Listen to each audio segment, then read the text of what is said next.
A ticking time bomb under US dollar reserve currency status. Anti-Russia sanctions seem to backfire, prompting the entire world to reconsider their financial policies. Ban on dollar banknotes export to Russia, freezing its foreign exchange reserves. The US is weaponizing its currency, and many are wondering if they might be targeted next.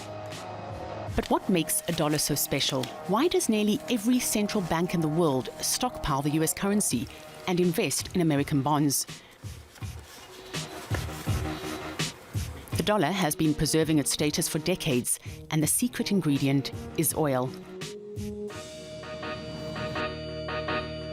A quick dive into history. Back in 1974, Saudi Arabia was the world's biggest oil producer and had just shaken the Western world with a major oil embargo, a punishment for supporting Israel in the Yom Kippur War. The US was then importing 70% of its oil, and the embargo hit it hard. To guard themselves against the possible oil shocks of the future, the Nixon administration offered the Saudis a deal. The US agreed to supply the Saudis with military aid and equipment. In exchange, Saudi Arabia agreed to accept the dollar as a de facto means of exchange in the oil market.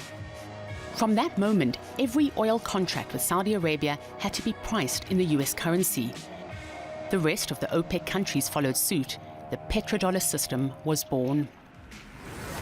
Imagine a chocolate pie in a room full of hungry people.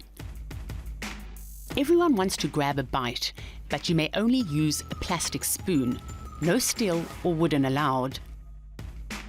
Convert your spoons in the exchange office.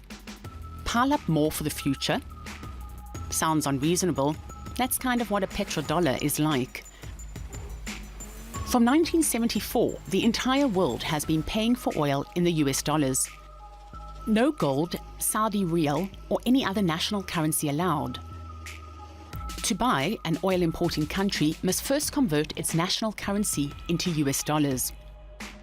Ties to the world's most sought-after commodity immediately boosted demand for the US currency.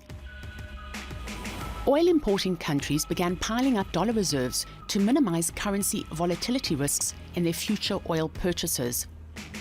Oil exporters started investing their dollar surplus back into the American economy, purchasing bonds and treasury bills.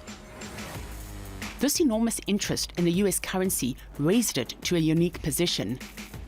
The demand is so high that the US can print as many dollars and dollar-denominated bonds as it needs to finance its external debt. If any other country tries to do the same, it will immediately face rising inflation. In the case of the US, people will buy dollars anyway. For decades, the dollar enjoyed its unique status with the tacit consent of the world. Its value remained relatively stable because the US economy has been growing steadily, unaffected by the turmoil in other parts of the world. Oil prices denominated in a stable currency, for their part, decreased fluctuations in the market. The rising powers like China and anti-American governments like Venezuela urged to review the petrodollar system, but the de-dollarization was limited to a number of symbolic moves, up until now. Unparalleled anti-Russia sanctions shocked the government officials way beyond Russia's borders. India, China, and even Saudi Arabia are now giving a second thought to de-dollarization initiatives. Yuan jumps after report on Saudis weighing its use in oil deals. India reportedly explores yuan in oil trade with Russia as frustration grows over US sanctions. Does this mean the end of the US dollar? Not yet. Over the years, the central banks all over the world have accumulated too many dollars and dollar-denominated bonds. Should they get rid of them all at once, the entire finance system will collapse. But trust in the dollar's stabilizing role in the economy has been severely undermined.